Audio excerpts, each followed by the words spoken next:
Imagine it as a cold February morning in 1587.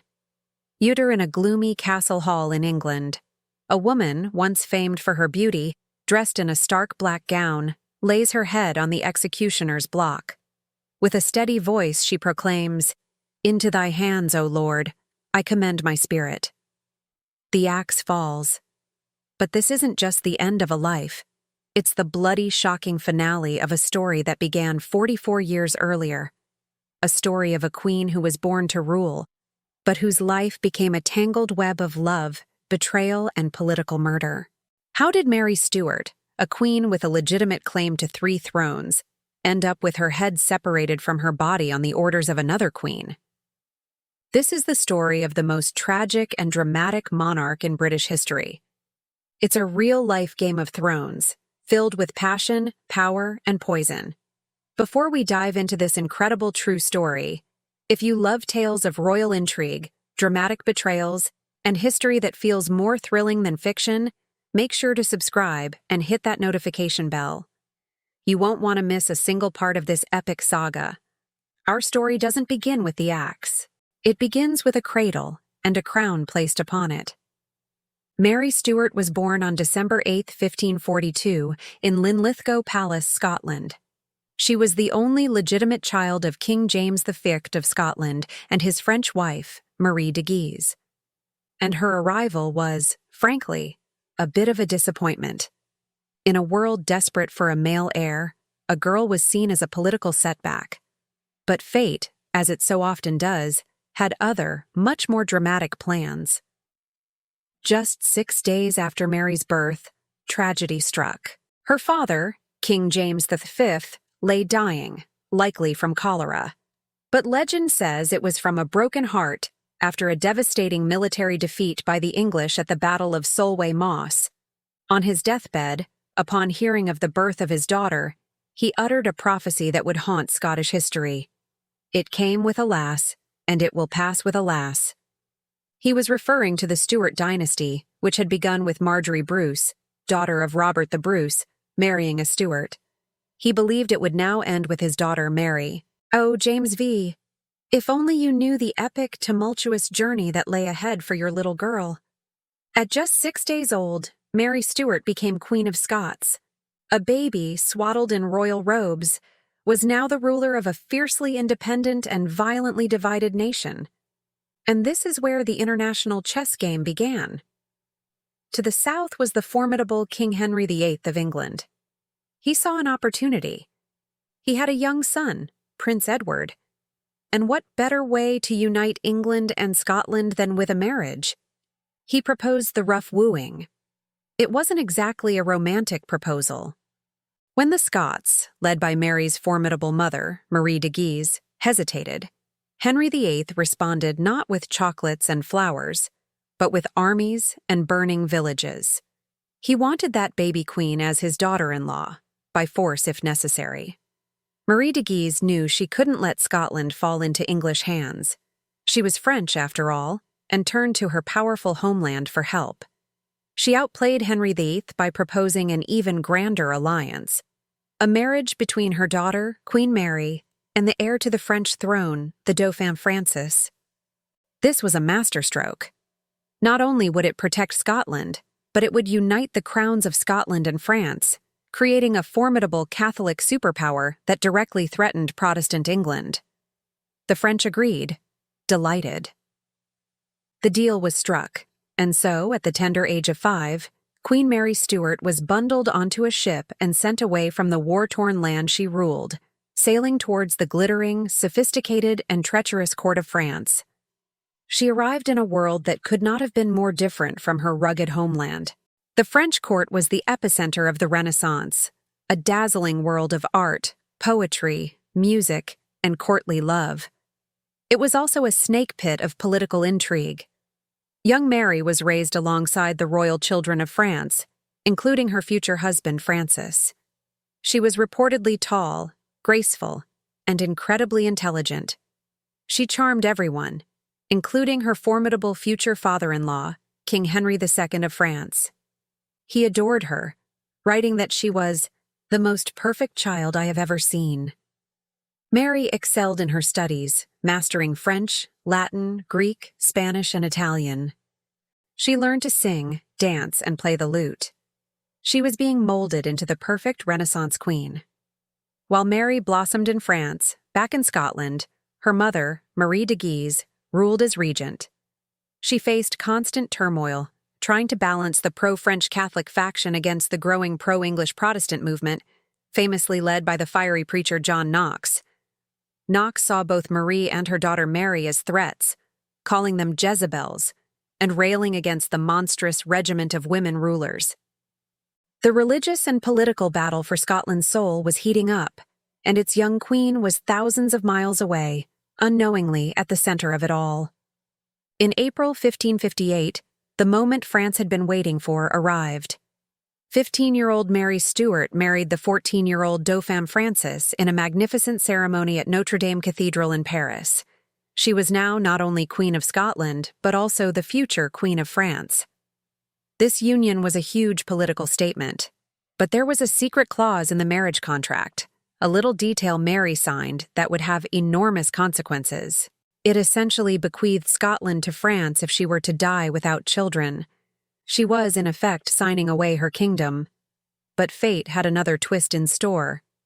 Just a few months later, in November 1558, Queen Mary, the Son of England, Bloody Mary, died. Her Protestant half-sister, Elizabeth, ascended the English throne. For Catholics across Europe, Elizabeth was illegitimate. Her father, Henry VIII, had controversially divorced his first wife, Catherine of Aragon, to marry Elizabeth's mother, Anne Boleyn.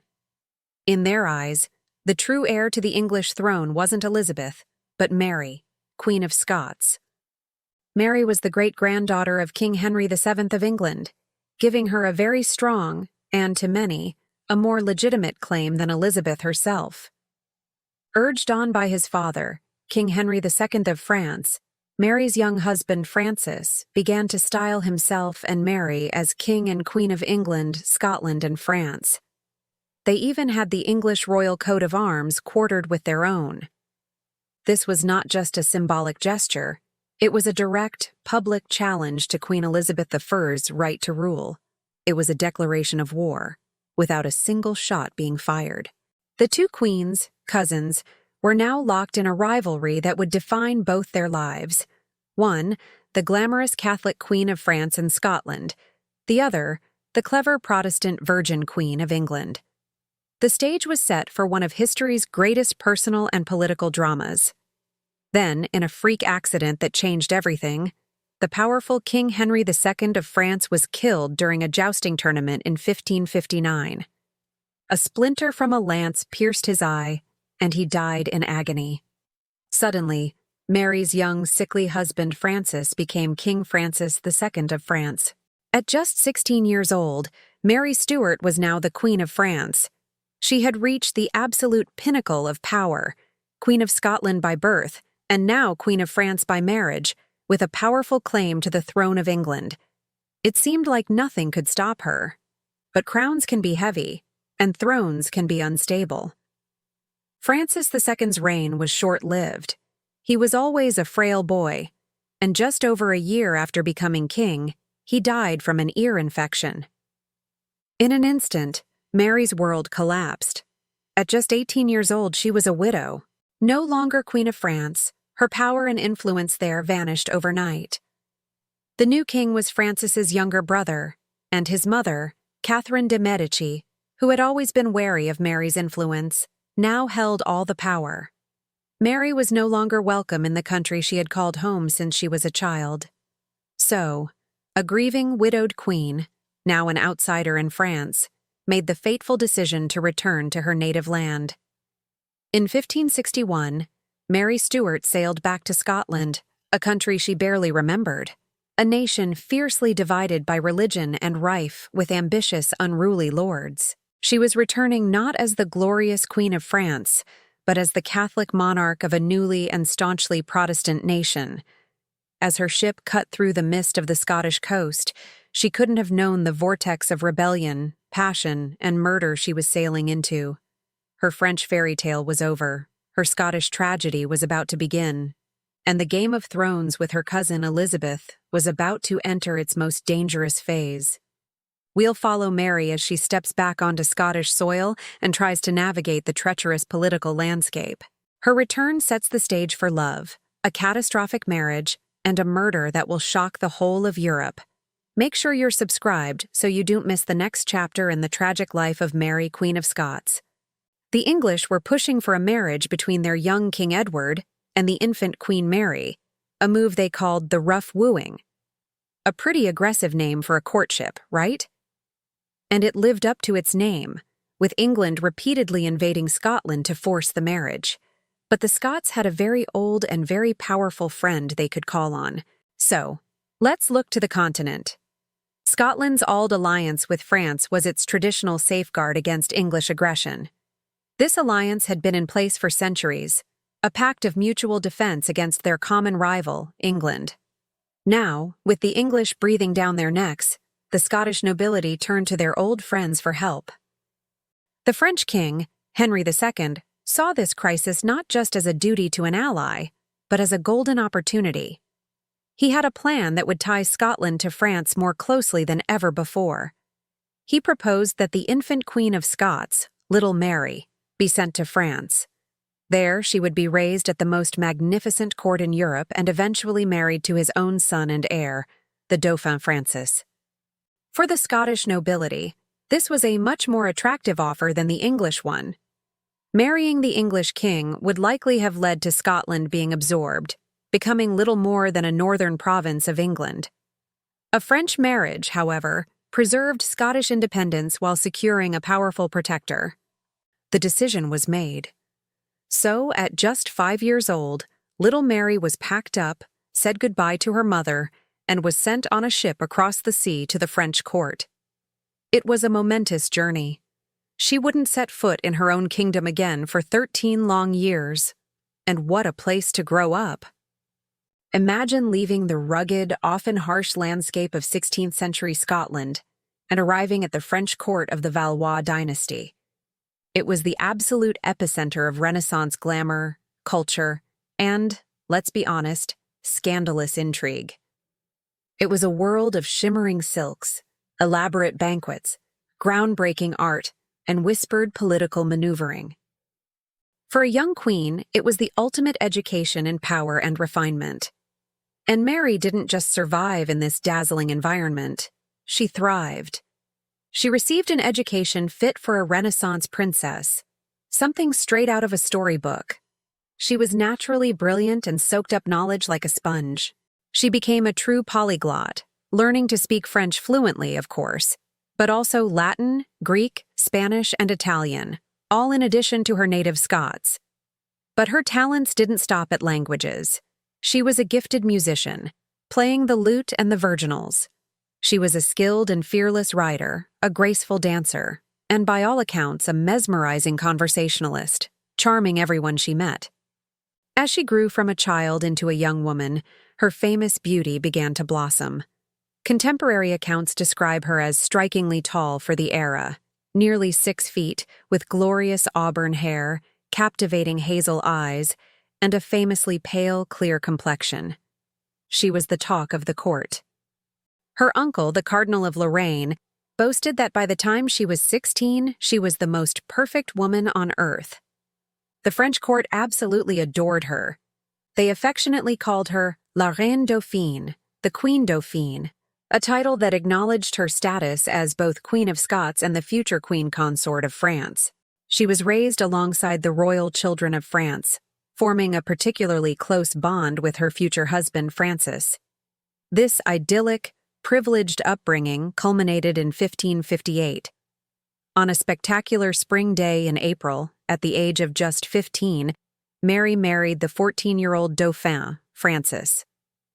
The wedding was held at the magnificent Notre Dame Cathedral in Paris, and it was the event of the century.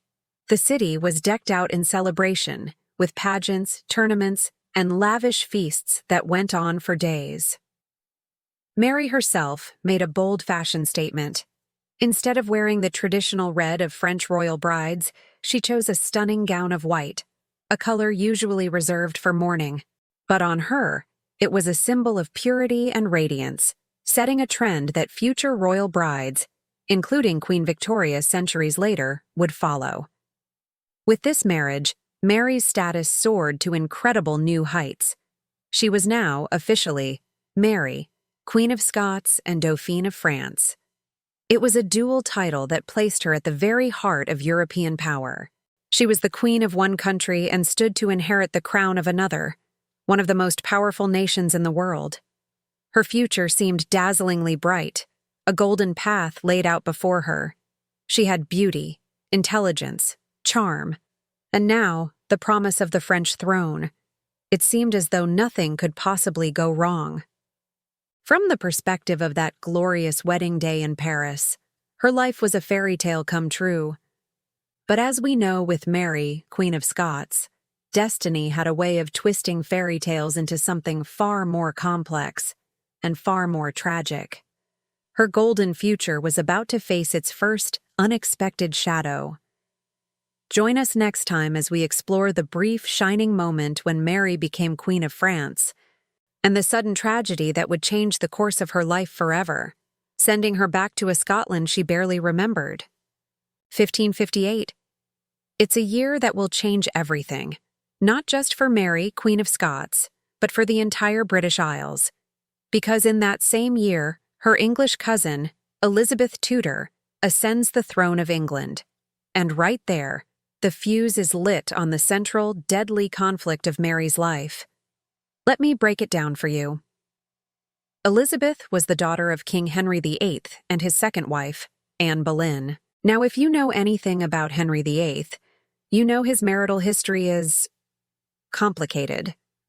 The Catholic Church never recognized Henry's divorce from his first wife, Catherine of Aragon. This meant that in the eyes of devout Catholics across Europe, Elizabeth was illegitimate, a bastard. And if she was illegitimate, she had no right to the throne. So, who did they see as the rightful Queen of England? Well, look no further than the impeccably Catholic, royally bred Mary Stuart, Queen of Scots. She was Henry VIII's grandniece, giving her a very strong claim. Mary and her powerful French father-in-law, King Henry II, didn't hesitate. They immediately began quartering the arms of England, the famous Three Lions, with those of France and Scotland on Mary Stuart's personal crest. Think of it like putting your name on someone else's mailbox. It was a direct, public, and incredibly bold declaration. Mary Stuart was the true heir to the English throne. The stage was set for an epic rivalry. 2 queens, 2 cousins, 1 island. In London, you had Elizabeth, pragmatic, Protestant, the self-styled Virgin Queen, surrounded by cunning advisors. And in Paris you had Mary, charismatic, Catholic, the glamorous Queen of Scots, backed by the might of France. This wasn't just a family squabble. It was a clash of religions, politics, and personalities that would define an entire age. In 1559, during a jousting tournament, a splinter from a shattered lance pierces the eye of King Henry II of France. He dies a slow, agonizing death. Suddenly, Mary's young, frail husband becomes King Francis II. And just like that, at only 16 years old, Mary Stuart is Queen of both France and Scotland. She is at the absolute zenith of her power and prestige. Imagine being a teenager and holding 2 crowns. It must have felt like the entire world was hers for the taking. From her magnificent perch in the French court, it seemed nothing could stop her. But this golden age, this moment of ultimate triumph, was heartbreakingly brief. Her husband Francis had always been a sickly boy. In December 1560, less than 2 years after becoming king, he dies from a severe ear infection that leads to an abscess on his brain. He was only 16. Overnight, Mary's entire world collapses. The French court, now controlled by her formidable mother-in-law, Catherine de' Medici, has no more use for her. She is no longer the Queen of France, just the Dowager Queen, a political inconvenience, a beautiful young widow who is a constant reminder of a dead king and a lost alliance. At just 18 years old, Mary Stuart is a widow, stripped of her French crown, and suddenly, frighteningly alone. She has nowhere to go but back to a homeland she barely remembers, Scotland. A Scotland that, in her long absence, has transformed into a political and religious powder keg. She had lost a husband she genuinely cared for.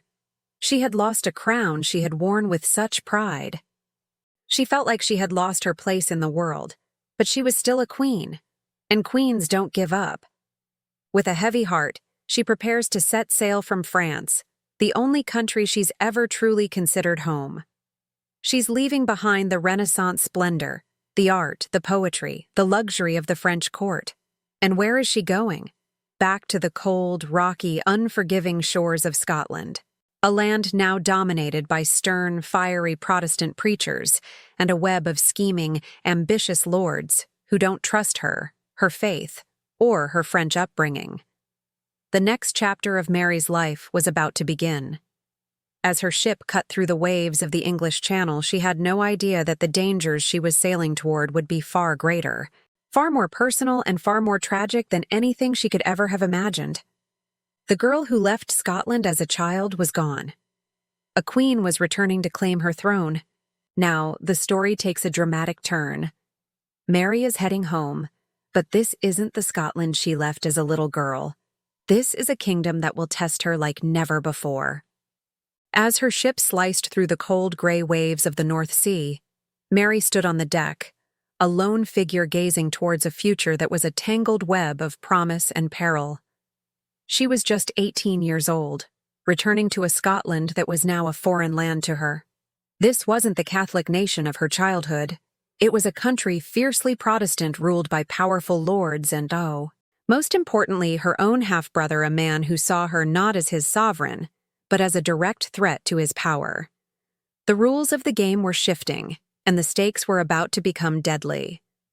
In August 1561, Mary's ship docked at Leith, near Edinburgh. She was greeted not by cheering crowds and sunshine, but by a thick, disorienting fog that clung to the coast.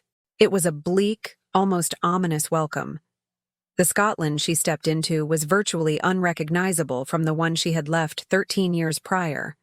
The Protestant Reformation had swept through the land like a wildfire. It was led by the fiery, uncompromising preacher, John Knox. Knox was a force of nature, a man whose sermons could shake the foundations of churches and kingdoms. Under his influence, the old Catholic world was being systematically dismantled. Monasteries were being torn down stone by stone, the Catholic Mass was outlawed, and the new Protestant faith was the law of the land. To John Knox, Mary was the ultimate enemy. A devout Catholic, raised in the lavish, sophisticated court of France, she represented everything he despised. He saw her as a tool of the devil, sent to undo his life's work. He famously denounced her from the pulpit, calling her a Jezebel, and thundering that a woman ruling over men was monstrous and against the will of God. Not exactly a warm welcome home, was it? He was, you might say, charming in his own special way. So picture the scene. A young Catholic queen, surrounded by hostile Protestant lords, denounced by the most powerful religious figure in the country. Many would have crumbled. Others might have arrived with an army, ready to fight fire with fire. But this is where we see the first glimpse of Mary's brilliant political mind and her legendary personal charm. Instead of demanding her rights and trying to force Catholicism back onto the nation, she chose a path of compromise. It was a masterful move. She came with an olive branch, not a sword. Her one non-negotiable demand was the right to practice her own Catholic faith, but only in the privacy of her own chapel at Holyrood Palace. For the rest of the country, she agreed to leave the new Protestant establishment in place. She also agreed to let the current government, led by her ambitious and calculating illegitimate half-brother, James Stuart, the Earl of Moray, remain in power. Essentially, she was saying, "I will be your queen, but I will not overturn your new world." It was a delicate, precarious balance, but for the first few years, against all odds, it actually worked. Mary became an absolute sensation. After the grim, austere years of the Reformation, her arrival was like a burst of color in a black and white world.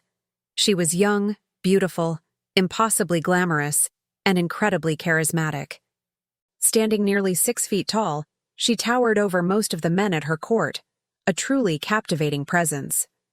She embarked on what were called progresses, grand tours around her kingdom. She rode on horseback through the rugged highlands and the rolling lowlands, meeting the powerful clan chiefs and the ordinary commoners, and they fell in love with her.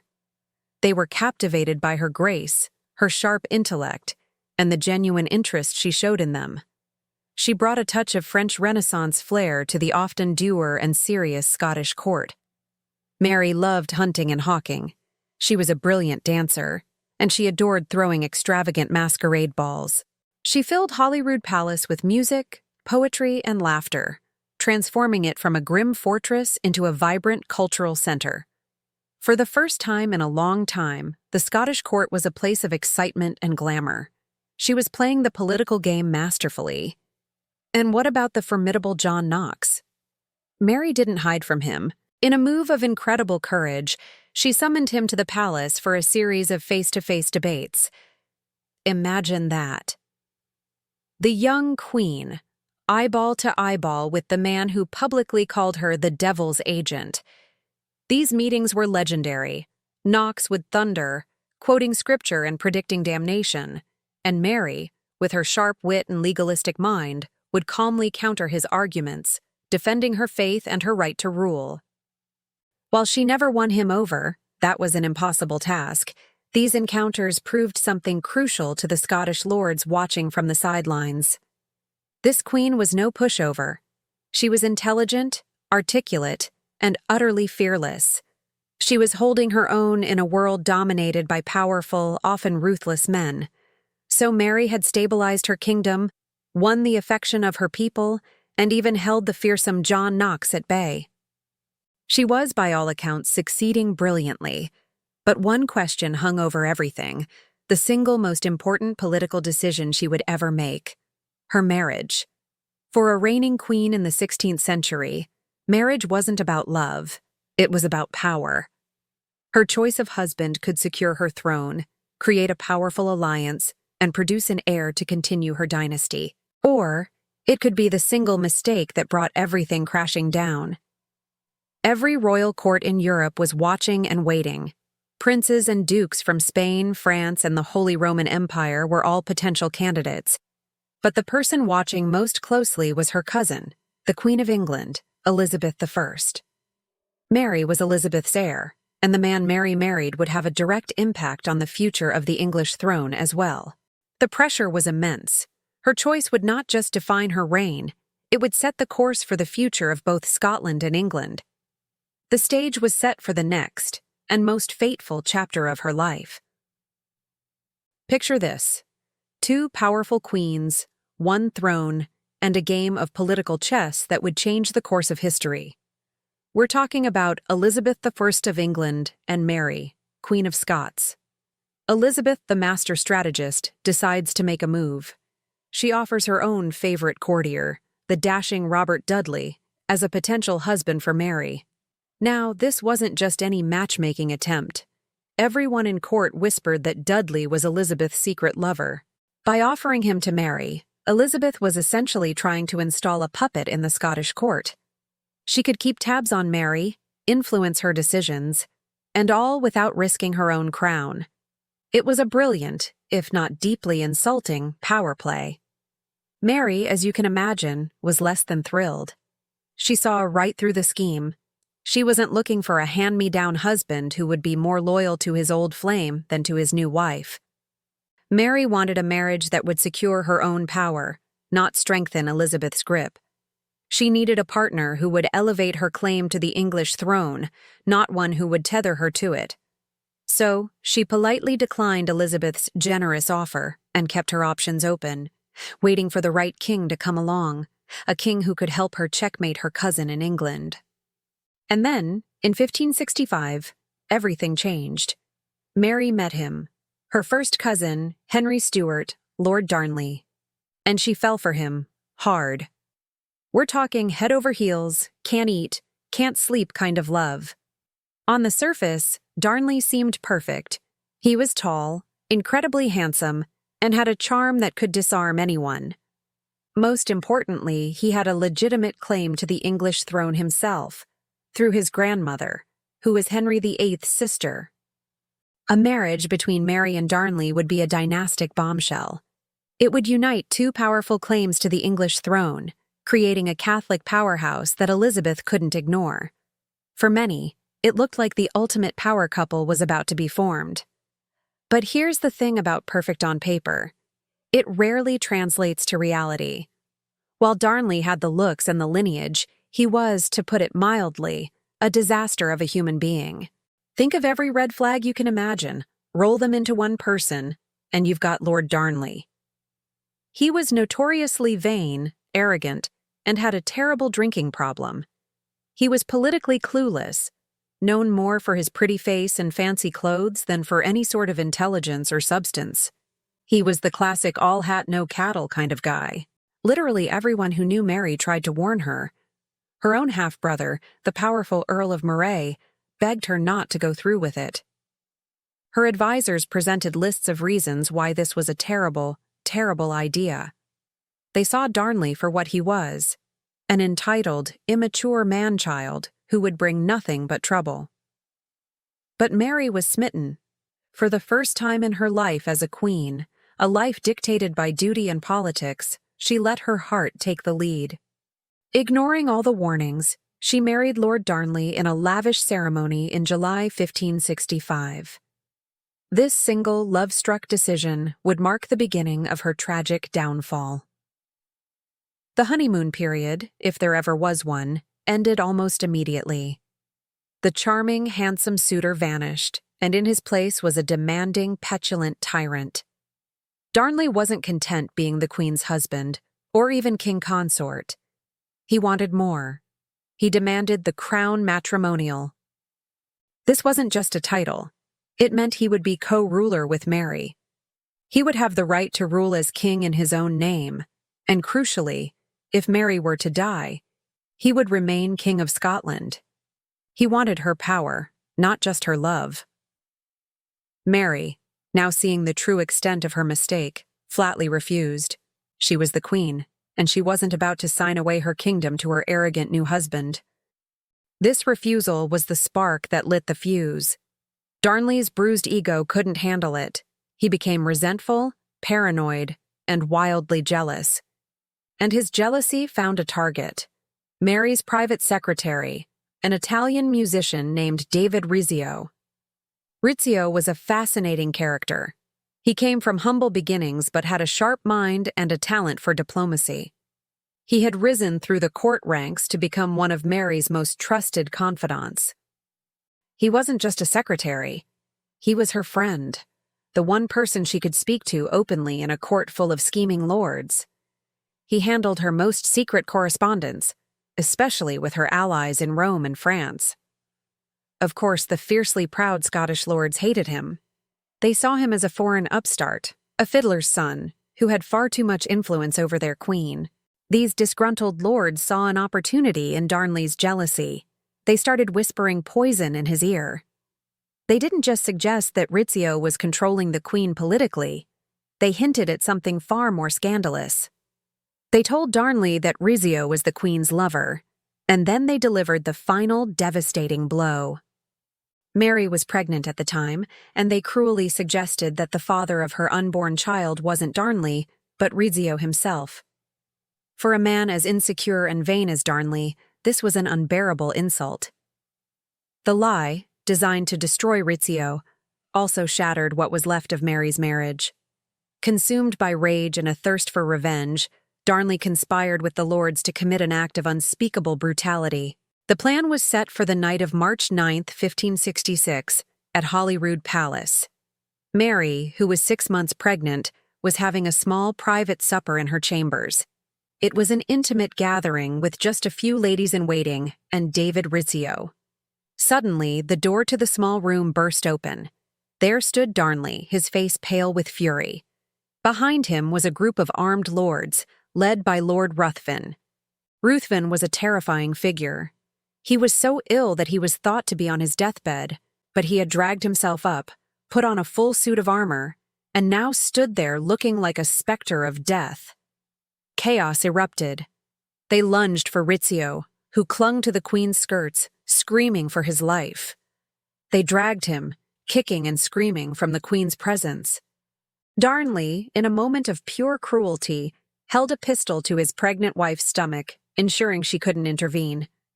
The lords pulled Rizzio into the next room and stabbed him again and again, over 50 times. The brutal murder was a message, not just to Rizzio, but to Mary. They left his blood-soaked body at the entrance to her chambers, a gruesome testament to their betrayal. In one horrific night, Mary's husband had conspired to murder her friend in front of her, traumatizing her and threatening the life of her unborn child. The love story was over. The nightmare had just begun. What happened next was one of the most shocking and personal betrayals in royal history. Imagine it. Mary, Queen of Scots, is now a prisoner in her own palace. She's terrified for her life, and even more so for the life of her unborn child. The man she married, her own husband, has just held her at gunpoint while his friends brutally murdered her secretary right in front of her. It's a moment of absolute horror. But this is where Mary's story takes a turn. This is where her incredible courage and cunning truly shine through. She could have crumbled, but she didn't. Instead, her mind started working. She looked at her husband, Darnley, and saw him for what he was, a pawn in a much larger game, and a stupid one at that. He was arrogant, weak, and now he was scared. So Mary did something brilliant. She started to play on his vanity and his fear. She whispered to him, planting seeds of doubt. She convinced him that the very lords who had manipulated him into this horrific act, the ones who had used him to murder Rizzio, were now finished with him. They would discard him like a broken toy. His life was in just as much danger as hers. She made him believe that his only hope for survival was to trust her, the wife he had just betrayed. And it worked. He fell for it completely. She persuaded him to help her escape. Think about the audacity of that. The very next night, under the cover of darkness, Mary and Darnley slipped out of Holyrood Palace. They fled on horseback, riding through the night to the safety of Dunbar Castle. And remember, Mary was 7 months pregnant at the time. This wasn't just a political maneuver. It was an act of incredible physical bravery. She had turned the tables on her enemies in the most dramatic way possible. Once at Dunbar, Mary didn't rest. She sent out messages, rallying loyal lords to her cause. Her charisma and the sheer injustice of what had happened to her brought them flocking to her side. Within a matter of days, she had assembled an army.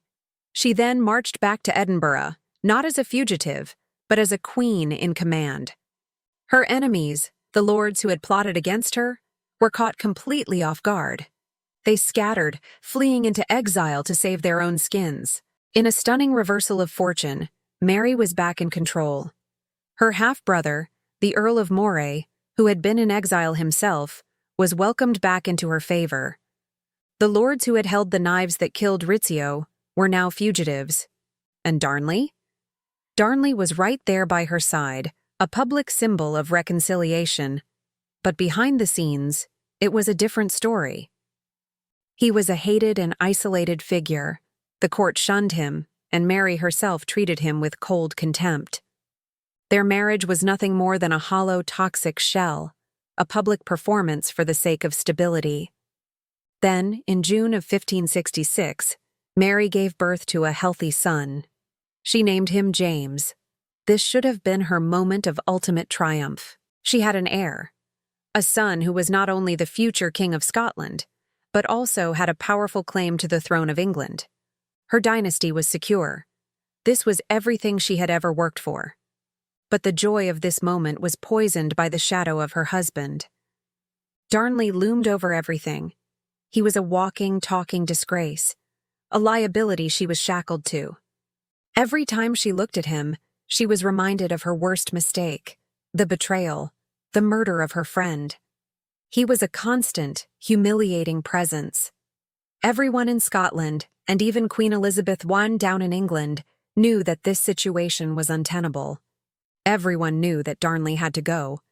The question wasn't if he would be removed from the picture, but how, and more importantly, who would be bold enough to do it.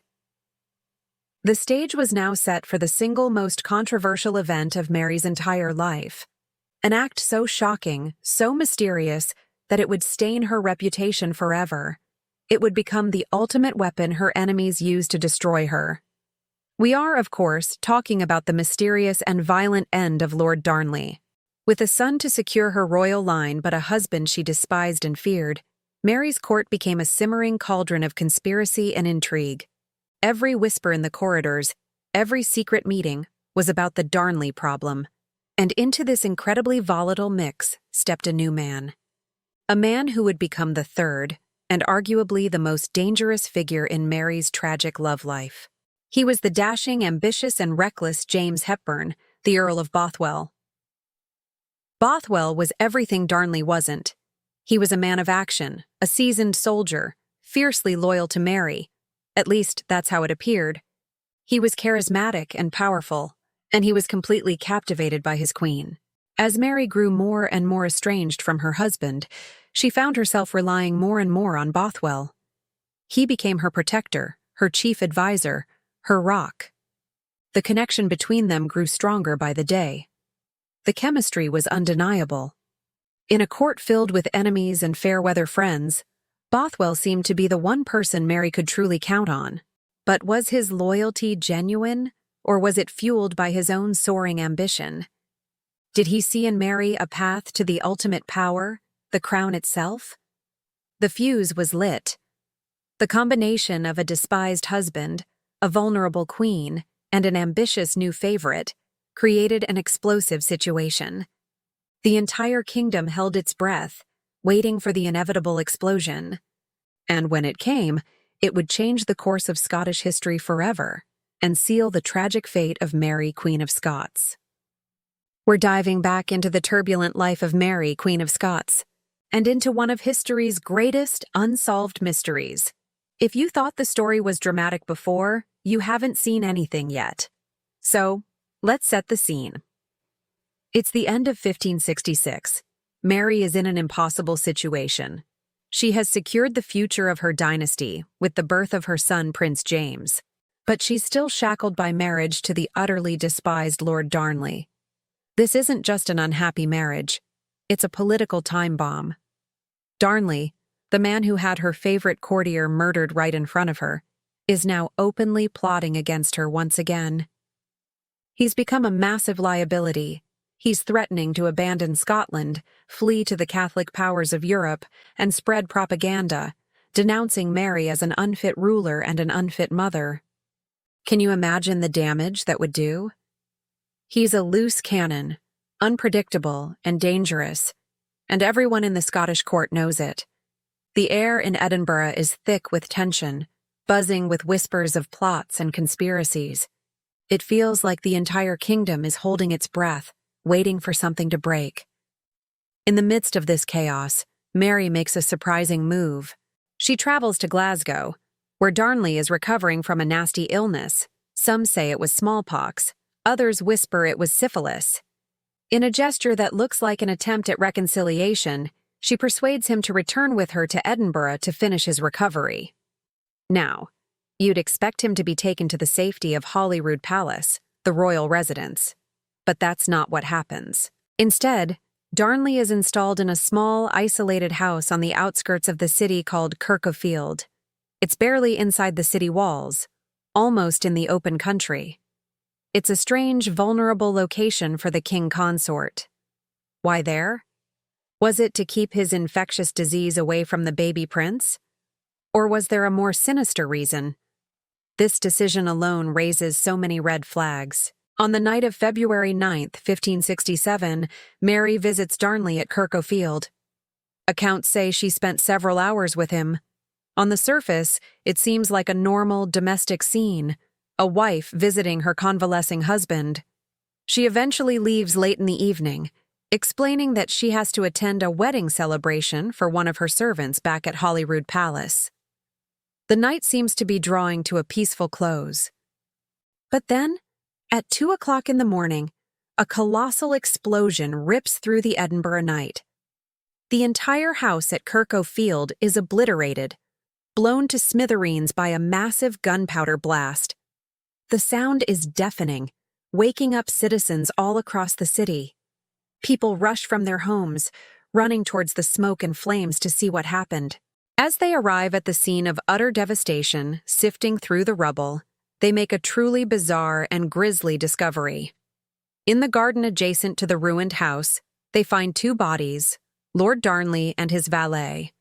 But here is the twist that has baffled historians for over 450 years. They weren't killed by the explosion. There were no blast marks, no burns. Their bodies were almost untouched, except for the clear signs that they had been strangled to death. The explosion wasn't the murder weapon. It was a cover-up. Someone had murdered the king and his servant, and then tried to destroy the evidence to make it look like a tragic accident. The news spreads through Scotland like wildfire. The king consort is dead, murdered. And the immediate question on everyone's lips is, who did it?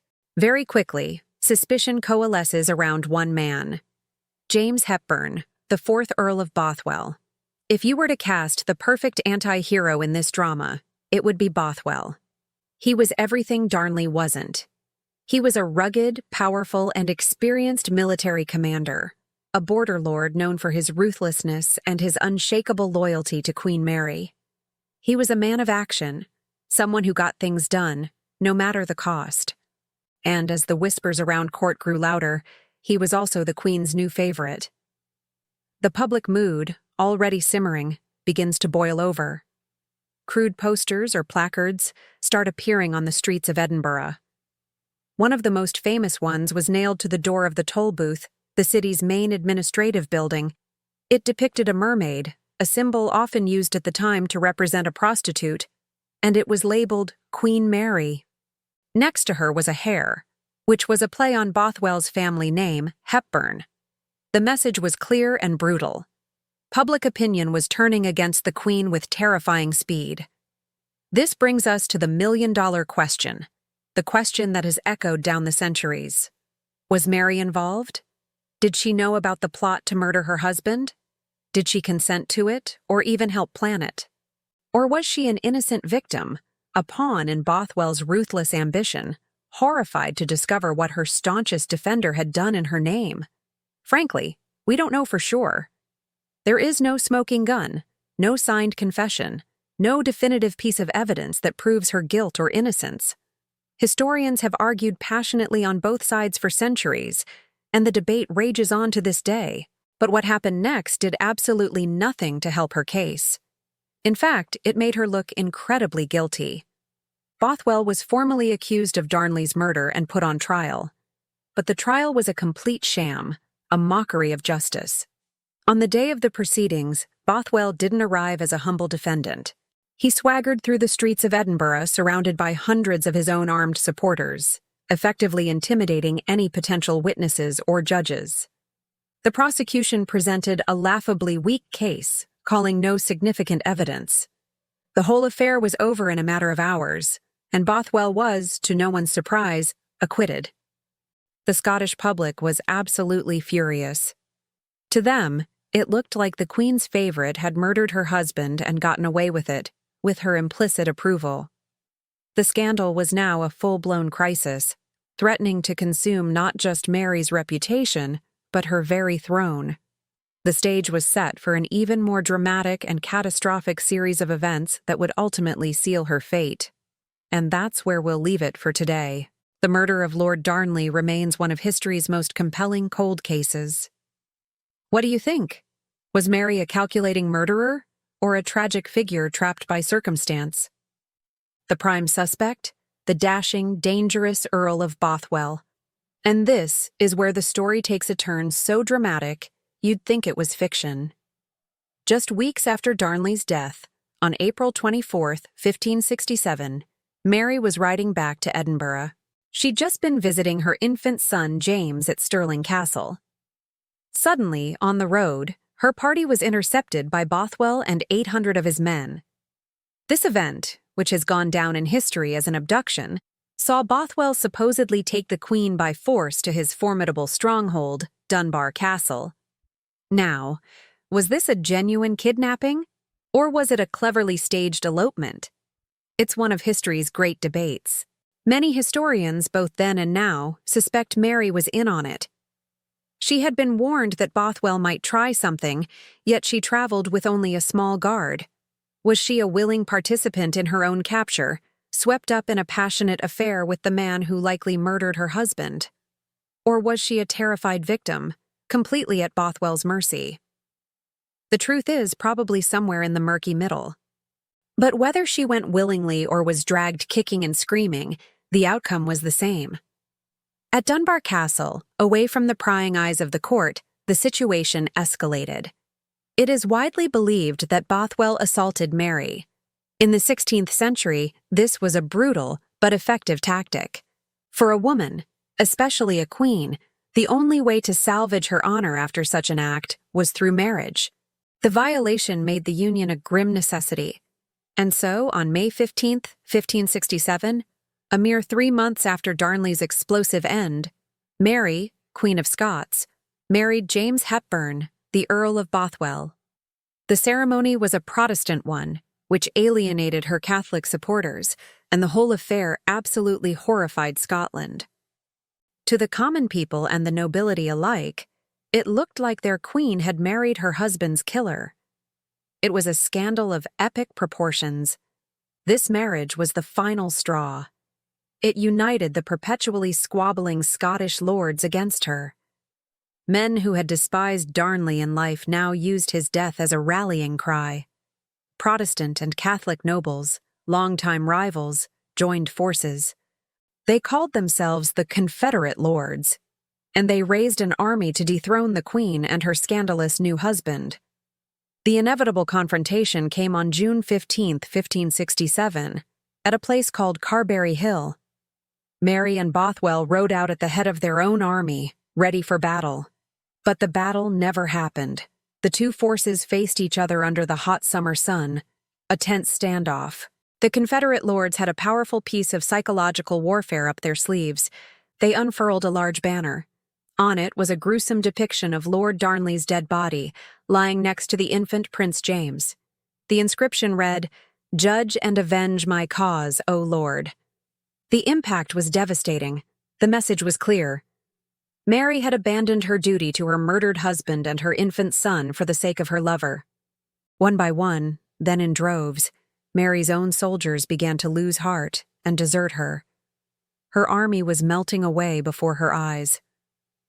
Seeing the situation was hopeless, a tense negotiation began. The lords made a promise. They told Mary that if she surrendered herself to them, they would treat her with the honor and respect due to a monarch. They also promised Bothwell that if he rode away and left Scotland, he would be given safe passage. He could escape unharmed. What would you do? Trust the men who had raised an army against you? For Mary, there was little choice.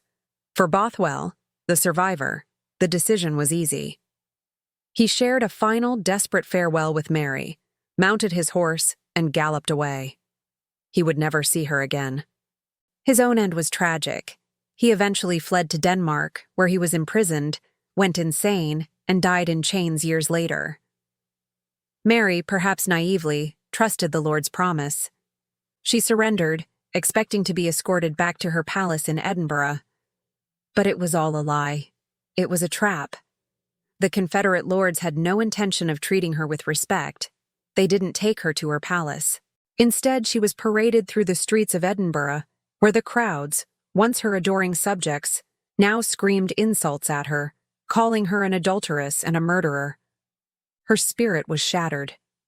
From there, she was taken not to a palace, but to a prison. Lochleven Castle. Lochleven wasn't just any castle.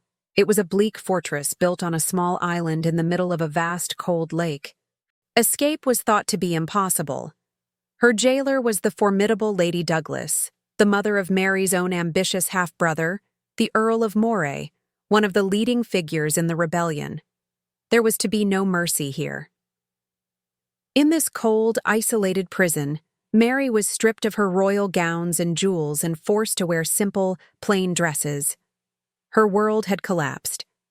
The physical and emotional trauma took a devastating toll. She fell terrifyingly ill, and, in her prison cell, she suffered a miscarriage. It was said she lost twins, Bothwell's children. Weak, broken, and grieving, the lords came to her with a final, cruel ultimatum. They placed abdication papers in front of her. She could sign away her crown to her 1-year-old son, James, making her half-brother Moray the regent who would rule in his name. The alternative? She would face a public trial and almost certain execution for the murder of her husband. It was an impossible choice. On July 24, 1567, with tears streaming down her face, Mary Stuart, Queen of Scots, signed the papers. At just 24 years old, she had officially lost her kingdom. Her reign was over. It seemed like the definitive end of her story. Imprisoned, disgraced, stripped of her title, and abandoned by everyone. But if you think this is where Mary gives up, you don't know Mary Stuart. Deep within that island fortress, the Queen's legendary charm and her unbreakable will to survive were all she had left. She was down, but she was far, far from out. It seemed like the final, tragic chapter of her story. But for a queen, even one without a crown, the story is never truly over. Across the border in England, Mary's cousin, Queen Elizabeth I, was watching the situation in Scotland with a growing sense of dread. The rebellion against Mary, the forced abdication, it set a terrifying precedent. If Scottish nobles could overthrow their anointed queen, what was to stop English nobles from getting similar ideas? The downfall of one monarch, she knew, endangered them all. Meanwhile, Mary was languishing in her cold, damp prison. For nearly a year she was cut off from the world, sick, depressed, and under constant surveillance. But even in the depths of despair, Mary's spirit wasn't broken. She was a survivor, and she still possessed her most potent weapon, her legendary charm. She set her sights on a young man named George Douglas, the brother of her jailer. Pretty Geordie, as he was called, was completely captivated by the captive queen. He fell head over heels, becoming her devoted servant. He was soon caught smuggling messages for her and was promptly kicked out of the castle. But this setback was actually a blessing in disguise. George was now Mary's man on the outside, free to organize and plot her escape. Their first attempt was a complete fiasco. Mary, disguised as a humble laundress, managed to sneak out of the castle and into a waiting boat. But her disguise wasn't quite convincing enough. As they rowed away, one of the boatmen, feeling a bit bold, tried to lift her veil to steal a kiss. He instantly recognized the Queen's famous face. The game was up. He turned the boat around and rowed her straight back to her prison. After this, security was tightened. The guards were on high alert. Escape now seemed impossible. But Mary and her network of loyalists, led by the lovesick George Douglas, refused to give up. They devised a new plan, one that was as daring as it was brilliant. The date was May 2nd, 1568. It was a day of celebration, a traditional May Day festival. As the festivities went on, the castle guards, as predicted, got distracted and very, very drunk. This was the moment they'd been waiting for. A young page boy, another of Mary's devoted admirers named Willie Douglas, seized the opportunity. He swiped the castle keys right from under the nose of the drunken steward. That evening, as the party raged on, Mary slipped into another disguise, this time dressing as an ordinary gentlewoman. With her heart pounding, she walked calmly through the castle, right out the main gate, which Willie had unlocked for her. Waiting just outside was George Douglas. He hurried her into a boat, and they began rowing across the lake to freedom. In a final, dramatic flourish, young Willie Douglas threw the heavy castle keys into the dark waters of the loch, sealing their escape. Mary was free. On the far shore, a small group of loyal nobles was waiting for her with horses. The news of her escape spread like wildfire.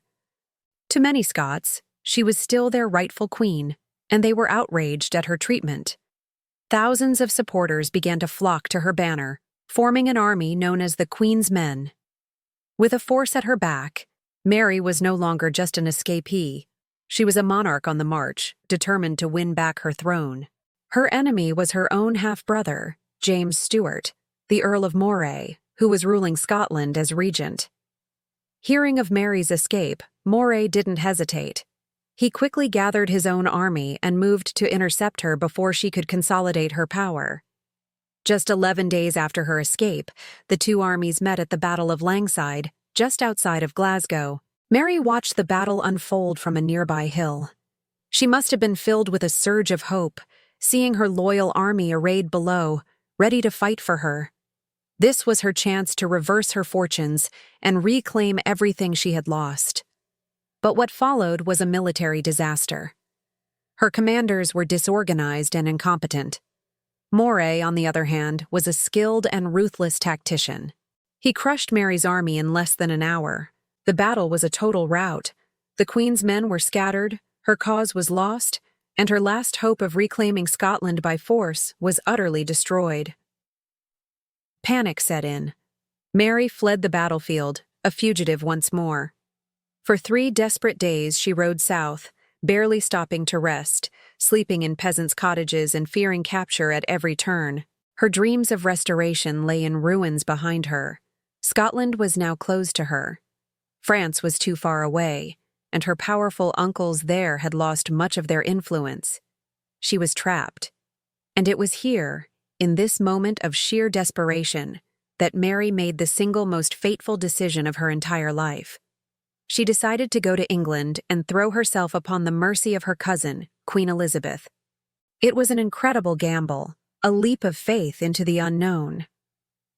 On May 16, 1568, Mary, Queen of Scots, crossed the Solway Firth in a small fishing boat and landed on English soil, not as an invading monarch, but as a refugee. She immediately wrote a passionate, dramatic letter to Elizabeth, pleading for help. "I am forced to come to you in this state," she wrote, "without so much as a change of clothes." She presented herself as a sister queen, a victim of injustice, seeking sanctuary. Mary hoped for a warm welcome and an army to help her regain her throne. What she got instead was 19 years of imprisonment. Her flight to England wasn't an escape to freedom. It was the beginning of the final long act of her tragedy. Imagine being a queen, an anointed monarch, fleeing for your life, only to seek refuge with your cousin, another powerful queen. You'd expect some level of solidarity, right? Well, for Mary, Queen of Scots, her arrival in England was the beginning of the end. Picture Queen Elizabeth of Fern in London. She's in an impossible position. On one hand, she's absolutely horrified. The Scottish lords have rebelled against their anointed queen, Mary. This sets a terrifying precedent. If it can happen to Mary, it can happen to her. But on the other hand, Mary is a Catholic with a strong claim to the English throne. Letting her roam free in England is like sending out a party invitation to every Catholic plotter in Europe. "Come on over," it would say. "The alternative queen is right here." So what does Elizabeth do? She pulls off a move that is pure political genius, disguised as fairness. She declares she can't possibly receive Mary until her name is cleared of the shocking murder of her husband, Lord Darnley. To achieve this, she orders an inquiry, which she calls the Conference of York. Elizabeth is very clear. This is not a trial, she insists. It's just a friendly get-together to find out the truth. But for Mary, this was a perfectly sprung trap. The star witness against Mary wasn't even a person. It was a small, ornate silver box containing the now infamous casket letters. This was a collection of personal letters and sonnets, allegedly written by Mary to her new husband, Bothwell, the man widely suspected of murdering Darnley. If these letters were genuine, they were a smoking gun. They proved not only that Mary was having an affair with Bothwell before Darnley's death, but that she was complicit in the plot to kill him. The mystery is, we'll never know for sure. The original letters have vanished from history, leaving behind a debate that has raged for centuries. Were they real, damning proof of Mary's guilt? Were they clever forgeries, planted by her enemies to justify deposing her? Or were they a mix of both, fragments of her real letters twisted and combined with fabricated lines? We can examine the copies, debate the language, but the original evidence is gone, as if it evaporated into thin air. The conference itself ended in the most unsatisfying way possible. No formal verdict was reached. Elizabeth, in her infinite political wisdom, announced that nothing had been proven against Mary's honor. Great news for Mary, right? But in the same breath, she also declared that nothing had been proven against the honor of the Scottish lords who had overthrown her.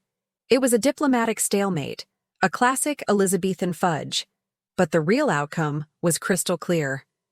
Mary would not be getting her Scottish throne back, and she certainly wouldn't be allowed to go to France to rally support. Instead, she was to be a guest in England. This guest status was the beginning of Mary Stuart's 19-year imprisonment. She was moved from castle to castle, Bolton, Tutbury, Wingfield, Chatsworth. Each new location was more secure, more isolated than the last. On the surface, she was treated with the respect owed to a queen. She had her own household staff, fine clothes, and proper meals. But make no mistake, she was a prisoner. Her rooms were guarded day and night. Every letter she wrote or received was read by spies, and she couldn't step outside without permission and an escort.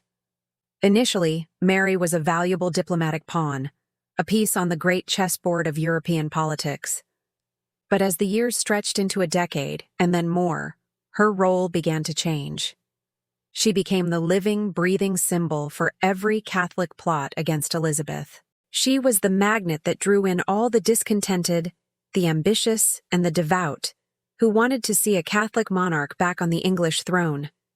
The conspiracies had dramatic names: the Ridolfi plot, the Throckmorton plot, the Babington plot.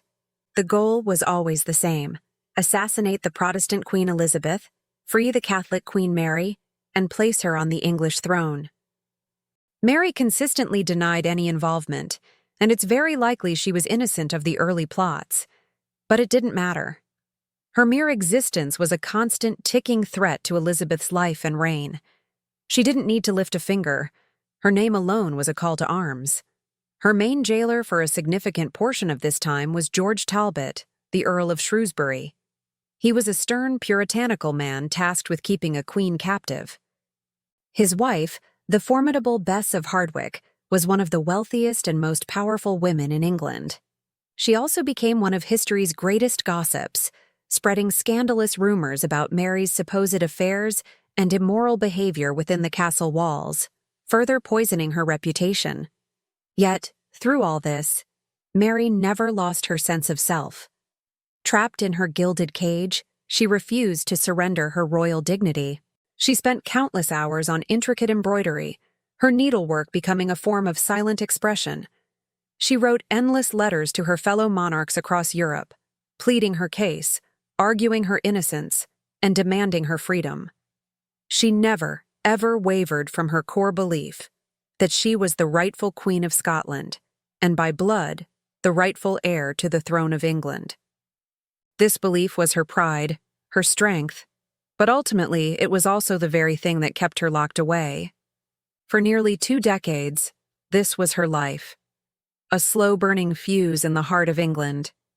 Elizabeth, the Queen of Procrastination, simply couldn't bring herself to make a final decision about her cousin.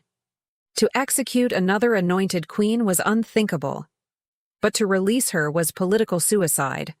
So she did nothing, hoping the problem would just go away. But it wouldn't. As the plots against her grew more serious and the pressure from her nervous advisors mounted, Elizabeth was being pushed towards a choice she never wanted to make. The captive Queen of Scots was becoming too dangerous to be kept alive. As the 1580s arrived, a new generation of Catholic plotters emerged. They were younger, more fervent, and perhaps more reckless. One of these was a young, idealistic nobleman named Anthony Babington.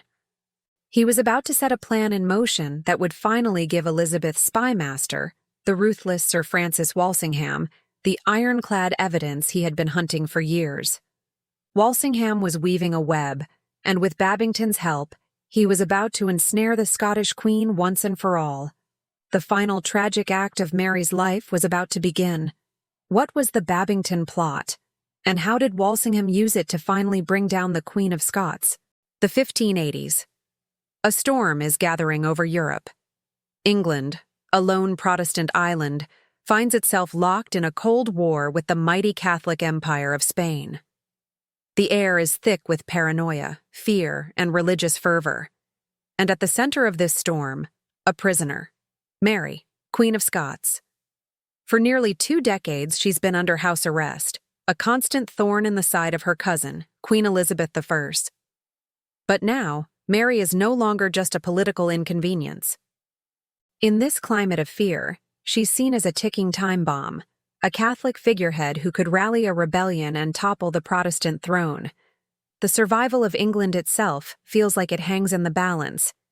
Watching every move, every whisper, from the shadows is Elizabeth's brilliant and utterly ruthless spy master, Sir Francis Walsingham. Think of him as the 16th century equivalent of M from James Bond, but with far fewer scruples. Walsingham ran a vast and sophisticated intelligence network, a web of spies, double agents, and codebreakers. His sole purpose? To protect his queen and his country. And in his cold, calculating mind, there was only one way to truly secure England. Mary Stuart had to be eliminated. But you can't just execute an anointed queen, a former Queen of France, and the mother of the heir to the Scottish throne. That would be a political earthquake. Walsingham needed a reason, a justification that the whole world would have to accept. He needed undeniable, irrefutable proof of treason. He needed to catch Mary red-handed, plotting against Elizabeth's life. So he laid a trap. And he didn't have to wait long for someone to walk right into it. Enter our tragic hero, or perhaps our naive villain, Anthony Babington. Young, wealthy, and burning with zealous Catholic faith, Babington saw himself as a chivalrous knight straight out of a romance novel. He dreamed of freeing the beautiful, imprisoned Catholic queen and restoring the true faith to England. In 1586, he and a group of like-minded young men cooked up a grand plan, the Babington Plot. It had all the ingredients of a thriller: assassinate Queen Elizabeth, spark a Catholic uprising, and with the help of a Spanish invasion, place Mary on the throne. It was a bold plan.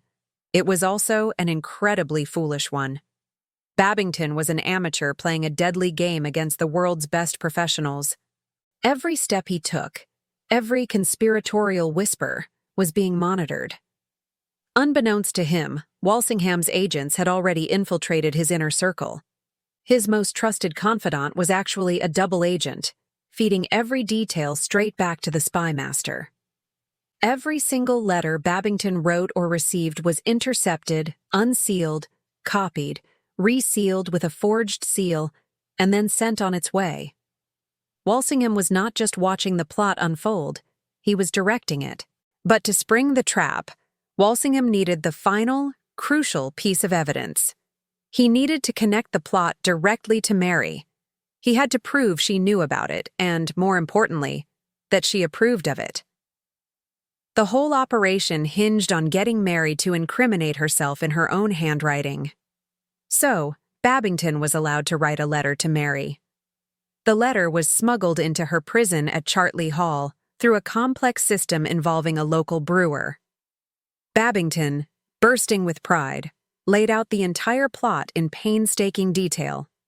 He wrote of the dispatch of the usurper, a clear euphemism for Elizabeth's assassination, the plan for a foreign invasion, and her own glorious liberation. The letter was delivered. The bait was set. Now imagine Mary's position. She's in her mid-40s, her health is failing, and she has been a prisoner for almost 20 years. The vibrant young queen who once held the courts of France and Scotland in her thrall is now a ghost, fading away in a gilded cage. Freedom must have felt like a distant, impossible dream. She knew her correspondence was likely monitored. She was no fool. She and her secretaries used a complex cipher, a secret alphabet, to protect their communications. The coded letters were then hidden in the hollowed-out bungs of beer barrels that were delivered to the household. When she received Babington's explosive letter, she must have felt a surge of both hope and terror. Here was a concrete plan, a chance at last to reclaim her life and her throne. But the risk was immense. She hesitated. She knew this could be a trap. In her reply, she was cautious. She didn't give a simple yes. Instead, she asked for more details. She wanted to know the strength of the foreign forces, the number of men they could rely on. Crucially, she insisted that any action taken should not, in her words, prejudice her in any way. Was this a genuine attempt to distance herself from the assassination plot, a piece of coded deniability? Or was it simply a tactical inquiry before giving her full consent? It didn't matter. For Walsingham, her reply was more than enough. It was the smoking gun. It proved she knew of the plot and was engaging with the conspirators. The letter was intercepted, and Walsingham's master codebreaker, a man named Thomas Philippes, got to work. After deciphering Mary's damning words, Philippes couldn't resist a little flourish of his own. On the outside of the letter, he drew a small, chilling sketch: a gallows. The message was clear. Mary's fate was sealed. On a sunny morning, August 11, 1586, Mary was allowed to go out riding, a rare taste of freedom. But as she rode near her prison at Chartley Hall, her party was ambushed by armed soldiers. She was not taken back to her familiar rooms. Instead, she was diverted to another, more secure manor. Her papers, her letters, her ciphers, everything was seized. As the reality of the situation crashed down on her, she reportedly cried out, "All is lost. They have tricked me." She had walked into Walsingham's trap, and the door had slammed shut behind her. She was taken to Fotheringhay Castle in Northamptonshire, not as a prisoner, but as a defendant. Her trial was a foregone conclusion, a piece of political theater. The legal basis was shaky, to say the least. How could a foreign, anointed queen be tried for treason against a monarch whose authority she had never even recognized? Mary knew this. She defended herself with incredible fire, courage, and intelligence. She refused to acknowledge the court's legitimacy, declaring, "I am a queen and cannot be constrained to submit to the jurisdiction of subordinates." She demanded to speak directly to Elizabeth or to Parliament. But her protests were useless. The verdict was inevitable. Guilty. The sentence, death. Now, the final agonizing decision fell to Queen Elizabeth. This was the moment she had dreaded for decades. To sign the death warrant of a fellow queen, her own cousin, was to shatter the sacred mystique of monarchy, the very principle of the divine right of kings. If one queen could be executed by her subjects, what was to stop another? It set a terrifying precedent. Elizabeth agonized. For months she prevaricated, she delayed, she hoped for another way out. She wished Mary would just die of illness, or that one of her jailers might quietly deal with the problem without her explicit command. But her council and Parliament were relentless. They saw Mary as a cancer that had to be cut out for the kingdom to survive. The pressure mounted. Finally, with a heavy heart and reportedly in a state of great distress, Elizabeth I signed her name to the warrant. On February 8, 1587, in the Great Hall of Fotheringhay Castle, Mary, Queen of Scots, dressed defiantly in crimson, the color of Catholic martyrdom, walked to the executioner's block. After a lifetime of struggle, conspiracy, and imprisonment, the tragic tale of Mary Stuart came to a bloody and dramatic end. Walsingham had won. England, he believed, was finally safe. But the execution of a queen sent shockwaves across Europe, changing the rules of power forever. Finally, on February 1, 1587, after years of hesitation, Queen Elizabeth I signed the death warrant for her cousin, Mary, Queen of Scots. But even then, she couldn't fully commit. She tried to create deniability, insisting the warrant shouldn't be carried out without her direct final order. It was a classic move, a way to have it both ways. Her secretary, William Davison, became the unfortunate scapegoat. Unsure of the Queen's true intentions, he presented the warrant to the Privy Council. They didn't hesitate. They immediately dispatched it to Fotheringhay Castle, where Mary was imprisoned. When the news was delivered to Mary, that she would be executed the very next morning, her reaction was one of stunning calm. There were no hysterics, no pleading. She accepted her fate with the dignity of a monarch. She spent her final night on earth not in despair, but in preparation. She prayed, carefully wrote out her will, and began distributing her personal belongings to her loyal servants, who had stood by her through everything. She also penned a final, moving letter to the King of France, her former brother-in-law, a last link to the life she had once known. The morning of February 8, 1587, arrived cold and gray. Mary entered the great hall of Fotheringhay Castle, which had been prepared for her execution. She was dressed not as a prisoner, but as a queen making her final statement. She wore a magnificent gown of black satin, but underneath, she had a secret. A petticoat of blood red, the symbolic color of Catholic martyrdom. Around her neck, she wore a simple gold crucifix, a testament to the faith that had defined and in many ways doomed her life. She faced her accusers and the assembled witnesses not with defiance, but with a serene grace. In a clear voice, she prayed in Latin, even forgiving her executioners for the act they were about to commit. What followed was a scene of brutal incompetence. The execution itself was horrifically botched. The first strike of the axe missed her neck, striking the back of her head. It took a second, gruesome blow to finally sever her head from her body. As the executioner, following tradition, raised her head to the crowd, shouting, "God save the Queen!" a shocking and macabre thing happened. Her famous auburn hair came away in his hand. It was a wig. Her head, with its own short gray hair, tumbled to the floor. And as if the scene wasn't haunting enough, a small dog, her loyal Skye Terrier, which had hidden itself within the folds of her voluminous skirts, suddenly rushed out. It began to whimper, lying down in the pool of its mistress's blood, refusing to leave her side. When news of the execution reached London, Queen Elizabeth was reportedly furious. She flew into a rage, a dramatic performance likely fueled by a complex cocktail of genuine guilt, political anxiety, and perhaps a touch of private relief. To maintain her public image and the fiction that she never intended for the warrant to be used, she had her secretary, William Davison, thrown into the Tower of London. He was the perfect fall guy, and his career was ruined. It was the final, tragic act of political theater in the long and bitter rivalry between these two powerful queens. And what of Mary's son, King James VI of Scotland? He made the expected formal protests, decrying the execution of his mother, an anointed monarch. But behind the scenes, he did very little.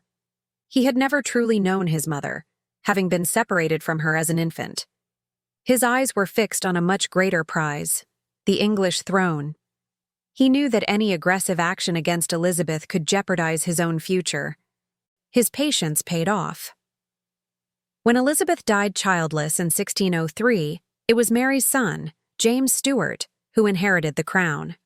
He became King James I of England, uniting the crowns of Scotland and England under a single ruler.